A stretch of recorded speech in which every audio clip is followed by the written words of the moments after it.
بلا تاخیر میں عالی جناب مولانا میثم رضا زاہدی صاحب کو آواز دے رہا ہوں کہ وہ آئیں اور معصوم کونین کی خدمت میں نذرانہ عقیدت پیش کریں۔ نعرہ صلوات۔ اعوذ باللہ من الشیطان الرجیم، بسم اللہ الرحمن الرحیم، الحمدللہ رب العالمین، الصلاة والسلام علی اشرف الانبیاء والمرسلین وعلى آلہ الطیبین الطاہرین، اما بعد فقد قال اللہ الحکیم فی القرآن الکریم وقوله الحق، بسم اللہ الرحمن الرحیم، انا اعطیناک الکوثر فصل لربک وانحر ان شانئک هو الابتر۔ صلوات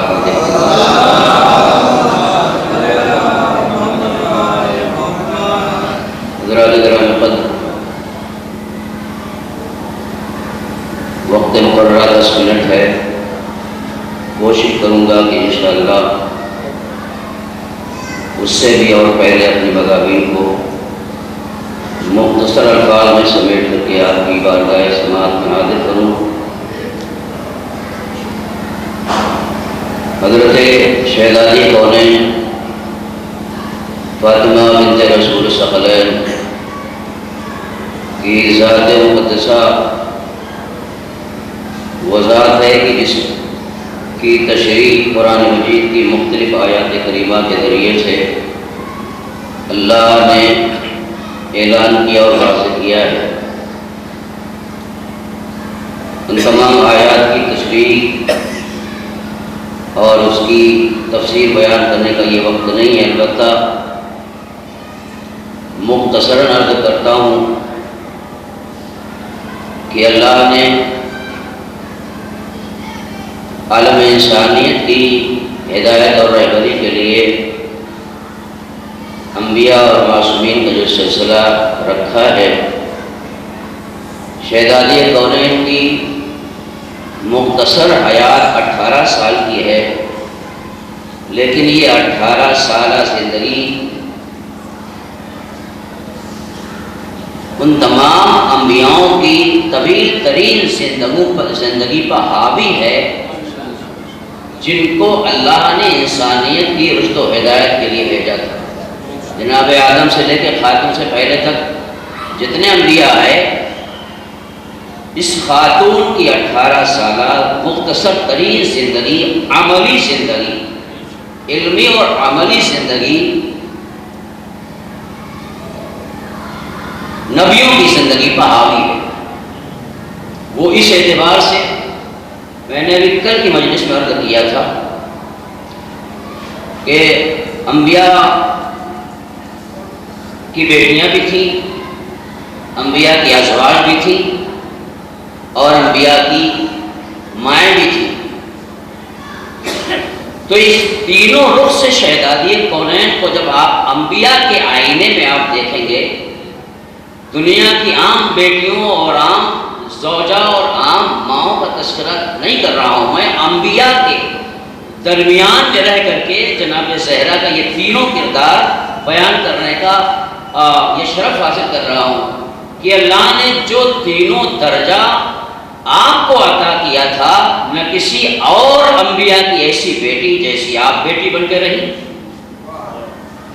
جیسی بیوی آپ بن کر کے رہی، کسی نبی کو ایسی بیوی نہیں ملی،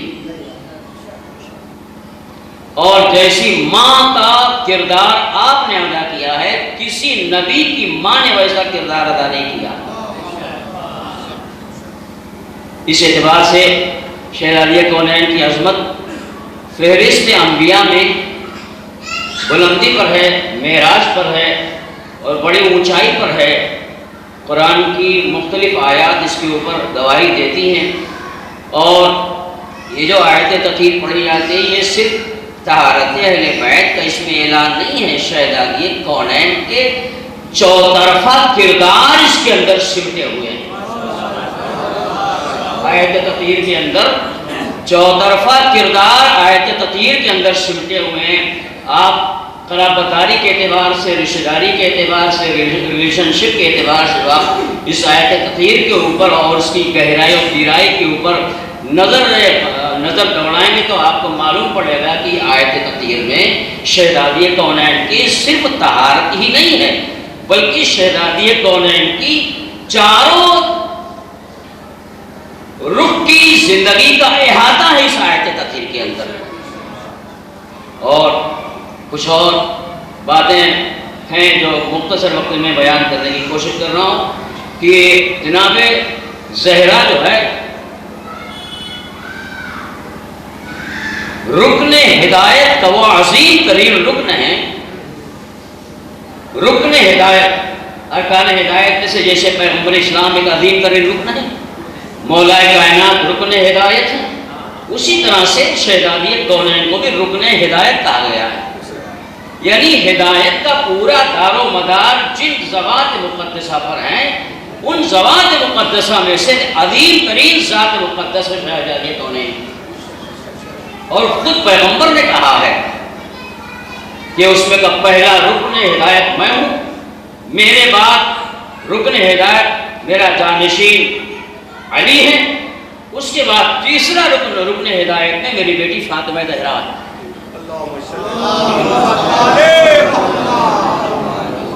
اور دوسرا رکن آپ کی حیات طیبہ کا یہ ہے کہ یہ دیکھنا ہوگا کہ ہر مرد مومن کا یہ تین رخ ہوتا ہے کہ اس کا تعلق اس کے خدا سے کیسا ہے، اس کا تعلق مرد مومن کا تعلق اس کے رسول سے کیسا ہے، مرد مومن کا تعلق اس کے امام سے کیسا ہے۔ تو جب ان تینوں تعلقات کے اعتبار سے زہرا کی ذات کو آپ دیکھیں گے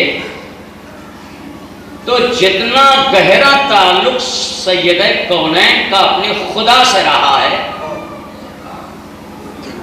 شاید ہی اس دنیا کی کسی خاتون کا اتنا گہرا تعلق اپنے خدا سے رہا ہو جتنا گہرا شہزادی کونین کا اپنے خالق سے، اپنے مالک سے تھا۔ اس کا جواب یہ ہے اور اس کی دلیل یہ ہے کہ خدا سے زہرا اس حد تک محبت کرتی تھی کہ خدا کی عبادت کے علاوہ زہرا کے دل میں کسی بات کی کوئی خواہش ہی نہیں پیدا ہوئی۔ بعض موقع پر پیغمبر نے خود پوچھا ہے اور بعض موقع پر علی نے خود اپنی زوجہ سے پوچھا ہے، تو دونوں کے جواب میں زہرا نے یہ ارشاد فرمایا ہے کہ میرے لیے اگر کوئی چیز خواہش کا مرکز ہے تو صرف اور صرف عبادت اور اطاعت پروردگار، اس کے علاوہ سیدہ سے اگر پوچھتے ہو کہ اس کی خواہش کیا ہے تو کوئی خواہش نہیں ہے سوائے عبادت و اطاعت الہی کی۔ تو اس کا مطلب یہ ہے کہ زہرا کا تعلق اللہ سے اتنا گہرا ہے کہ اس کی اطاعت، اس کی عبادت کے علاوہ زہرا کو کچھ پسند نہیں، کچھ گوارا نہیں۔ صلوات پڑھ لیں محمد والے۔ اب دوسرا تعلق یہ ہے کہ مرد مومن ہو یا مومنہ خاتون ہو، اس کا تعلق اس کے رسول سے کیسا ہے۔ تو اس اعتبار سے بھی زہرا اپنے آپ میں بے مثال ہے، عظیم النظیر ہے، کوئی ثانی نہیں ہے۔ اس روئے زمین پر، اس کائنات میں، اللہ کی مخلوقات میں زہرا کا اس معاملے میں، رسول سے رابطے کے معاملے میں کوئی ثانی نہیں ہے۔ وہ کیسے؟ آپ نے جو جواب دیا ہے، آپ کا یہ جواب اس بات کی دلیل ہے۔ آپ نے ارشاد فرمایا کہ رسول سے اگر مجھ سے جو رابطہ ہے وہ جاننا چاہتے ہو کہ کتنا گہرا ہے، کتنا مضبوط ہے، کتنا ٹھوس ہے اور کتنا مستحکم ہے میرا رسول سے تعلق، تو اس کو یوں سمجھ لو، زہرا کہہ رہی ہے تو بس اس کو یوں سمجھ لو کہ رسول کی زندگی کے بعد میں زندہ نہیں رہنا چاہتی۔ رسول سے میرا اتنا گہرا تعلق ہے کہ میں رسول کی زندگی کے بعد زندہ نہیں رہنا چاہتی۔ اس سے اندازہ ہوتا ہے کہ بعد وفات رسول آپ مسلسل کیوں گریاں کو نہ رہی۔ بظاہر رسول سے وجودی اعتبار سے اور جسمی اعتبار سے تعلق ٹوٹ چکا تھا، لیکن یہ ظاہری اعتبار سے جو سلسلہ ٹوٹ چکا تھا وہ بھی سیدہ کو گوارا نہ ہوا کہ بغیر رسول کے رابطے کے میں زندہ نہیں رہنا چاہتی۔ یہ شہزادی کونی بتانا چاہتی ہیں، اور امام کا جہاں تک تعلق ہے اور تمام ائمہ کا تذکرہ ہے، لیکن بالکل وقت بچاتے ہوئے صرف ایک امام سے زہرا کی محبت کی مثال دے کر کے بات ختم کر رہا ہوں۔ علی سے، جو کہ علی ہی ائمہ داعین میں سے پہلے امام ہوتے ہیں، اس لیے امام سے سیدہ کا کتنا گہرا تعلق ہے وہ بھی آپ دیکھیں۔ علی سے محبت کا یہ عالم تھا کہ شیخ مفید اپنی کتاب ارشاد میں لکھتے ہیں کہ جب پیغمبر نے علی کو غزوہ ذات السلاسل کے لیے بھیجا تو ان کے پاس ایک امامہ تھا، مولا کائنات کے پاس، جسے وہ جہاد جیسی انتہائی سخت دن میں سر پر باندھتے تھے۔ کون؟ مولا کائنات۔ علی گھر آئے، فاطمہ سے طلب کیا۔ فاطمہ نے کہا کہاں جا رہے ہو؟ تو علی نے جواب دیا کہ آپ کے والد نے مجھے وادی رمل جانے کا حکم دیا ہے۔ فاطمہ غمگین ہو گئی اور فرد محبت سے علی پر رونا شروع کر دیا۔ رسول اتنے میں دونوں کے درمیان میں پہنچ گئے۔ فاطمہ کو اس حال میں دیکھا تو کہا اے فاطمہ، تمہیں ڈر ہے کہ کہیں علی مارے نہ جائیں؟ خدا کی قسم، جب تک خدا نہ چاہے علی مارے نہیں جائیں گے۔ اس کا مطلب آپ سمجھے کہ علی کو پیغمبر ایک غزوے میں بھیج رہے ہیں اور زہرا یہ خبر سن کر کے غمگین بیٹھ گئی۔ امام سے رابطہ گویا زہرا بتانا چاہتی ہے کہ میں وہ ولوں کی ایک غزوہ اسلام کی نصرت و کامیابی کے لیے تھا، اسلام کی نشر و اشاعت کے لیے تھا، لوگوں کو دائرہ اسلام میں لانے کے لیے تھا، لیکن فاطمہ اپنے غم اور اپنے رنج اور اپنے درد دل کا اظہار کر کے بتانا چاہتی ہیں کہ میں امام سے کتنا گہرا رابطہ رکھتی ہوں۔ اس کا مطلب اس فاطمہ کے اس جواب سے اہل ایمان کو بھی ایک سبق ملتا ہے کہ اگر تمہارا وقت کا امام تمہاری نگاہ سے کچھ لمحے کے لیے دور ہو جائے تو تمہیں زہرا ہی کی طرح سے ہر لمحہ اداس اور رنجیدہ رہنا چاہیے، جب تک امام تمہاری نظروں کے سامنے نہ آ جائے۔ السلام علیکم ورحمۃ اللہ وبرکاتہ۔